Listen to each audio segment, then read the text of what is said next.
Hello everyone, for those of you who don't know me, my name is Sam and this is video number 2 regarding mental health. Today I'm going to be looking at anxiety, the sort of things that happen to me during an anxiety attack and some methods that help me come out of that anxiety attack.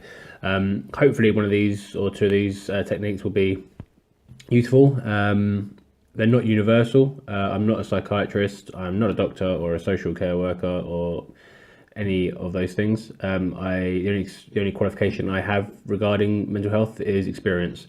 So really, I'm just sort of putting forward what helped me, and hopefully, it can do someone else some good. I'm probably doing this series of videos because what I'm trying to do is create an awareness of mental health, trying to break down that stigma regarding mental health, and just trying to be as open as possible. Hopefully, to encourage others to do exactly the same. Feel free to leave a comment. Feel free to make your own vlog or video log or blog or just talk to a friend, a loved one, whatever. Just talk about mental health issues because I think that's a very healthy thing to do and a good way to go. Without further ado, I will go to the characteristics of an anxiety attack, personal anxiety attack. Okay, so anxiety attack, what happens? So it usually starts with a trivial thought. This becomes an avalanche of thoughts coming from the back of the mind to the front very quickly, and there isn't really any way to stop it. The thoughts battle for space and end up revolving round and round.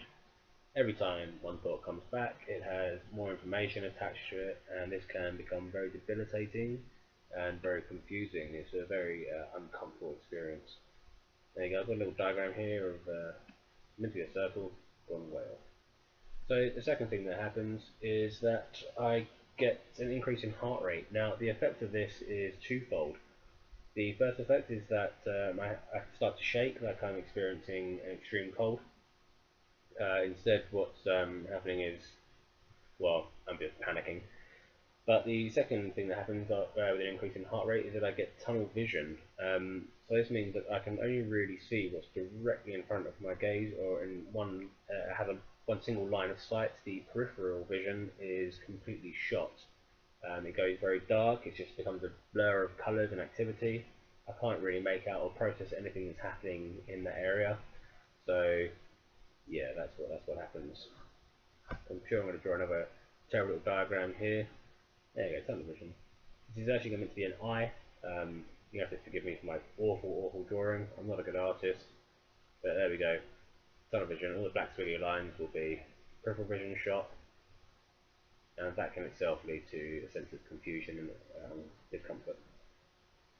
So another thing that happens is I get heat. It starts usually. Let me start that again. Heat. It usually starts between my shoulder blades and spreads out down my arms to my hands. My hands can become very clammy.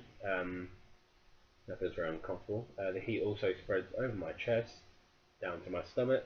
It goes down my back to my lower back.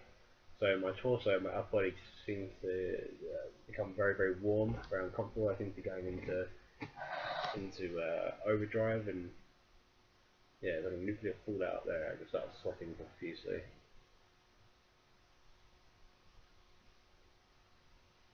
So all this really leads to a sense of confusion. That's the main thing that happens because you don't know what your body's doing. With the increase in heart rate and the confused thoughts, you can feel very weak and hopeless. It really is just a sense of desperation because you don't know what to do with yourself, you don't know how to fight it. You are completely overcome by thoughts, and this can lead to a sense of desperation and depression. So we're going to look at some techniques now to try and avoid these things altogether. The techniques that I'm going to look at are really based around distraction.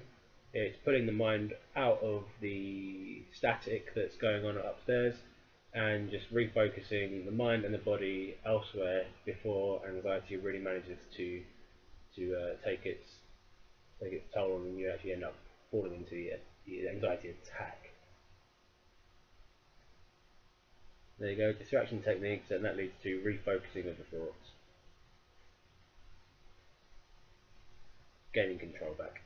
So the first thing I do is the 10 deep breaths. It's a golden oldie. It's the one that so many people go to. When you are having an anxiety attack, it's very hard to try and take 10 deep breaths. So I would suggest, what I do anyway, is I take the first few breaths, I suck very hard into my lungs. So really pull the air in, hold it for 2 seconds, and slowly release. So what that does is, instead of just trying to slowly pull in a juttering breath and you're all over the place, it just forces your body straight into the activity of doing it. And your mind, you have to get a little bit of mental focus to make that action happen in the first place. But what you don't want to do is breathe too quickly. So if you start breathing very, very quickly in deep whooping breaths, what you will probably end up doing is hyperventilating. And when you're having an anxiety attack, that's really not where you want to go. You could pass out, wig out on the floor. That's bad. We don't want that. That's bad. So avoid that. Again, keep your breaths nice and slow and deep. The second thing I do is arts and crafts. Arts and crafts is a funny one actually, because you've got so many different things you can do. You've got puzzle. Oh god, that's a terrible ampersand. You have to forgive me for that one. But you can do lots of things with arts and crafts. You can do painting, you can do origami boxes. If you go on YouTube, look up origami boxes, there's loads of different things you can make, and it's a step-by-step instruction, so it's nice and distracting. Pushing away that confusion and just getting a bit of routine in there, which is really good. Painting and drawing, I think, are very good. I'm not a very good drawer, as you can see. Look at that, that's awful. But they are good techniques, just to use your hands in a different way and distract your mind. So the third thing I do is I like to do word searches. Some people like to read as well, but yeah, word searches are a very good one for me, because you don't have to think about the crosswords answers. Instead, you just have to look for the word in the box, and it's a lot easier than putting yourself through the turmoil of trying to come up with all the answers of Guardian crossword, for instance. So another one is puzzles. Now, puzzles are very good in that they distract you, but I would suggest not going for a 1,000-piece puzzle of, I don't know, a forest, for instance, because all you're going to get is shades of green, and you're probably going to end up a lot more angry and anxious than when you started. So keep it simple, something you know you can achieve, but something that just distracts you and pulls your hands and your mind away. So the fourth one I'm going to look at is the token technique. I was actually labelling these or numbering them a minute ago, but I seem to have forgotten doing that and I'm writing them down. Oh well. So the token technique is taking something from the house or something you find in the street, put it in your pocket, and when you go into areas that have large crowds, for instance, when I go into town centre or whatever, I feel that I get very anxious and I feel very awkward sometimes. It's just a case of bringing that token out of your pocket, whatever the item may be, and just examining it. You could examine it with your eyes as well as your hands, but if you still need to get somewhere, you can walk along, hold the item in your hand and just roll it around in your hand, pass it between your hands, count the lines, the divots, the bumps, the textures. It's just about focusing again your mind away, distracting it from the anxious thoughts and just towards something small and trivial. Small toys work extremely well. Maybe small toys, trinkets, things like that. Now, body shock is probably the most extreme version of distraction technique. I'd like to point out from the very get-go that body shocking is not flatlining, so don't go and try and find a fibrillation machine, because that's not what we're trying to do here. No, so what is body shocking if it's not flatlining? Well, body shocking is where you fill up a sink or a bucket with cold water, try and get the water as cold as you possibly can, and then when you fill up, dunk your hands up to your wrists in the cold water. What that will do is it will create a physical shock to your system. It will hopefully redirect the thoughts from what's going on upstairs again and straight into a very physical sensation.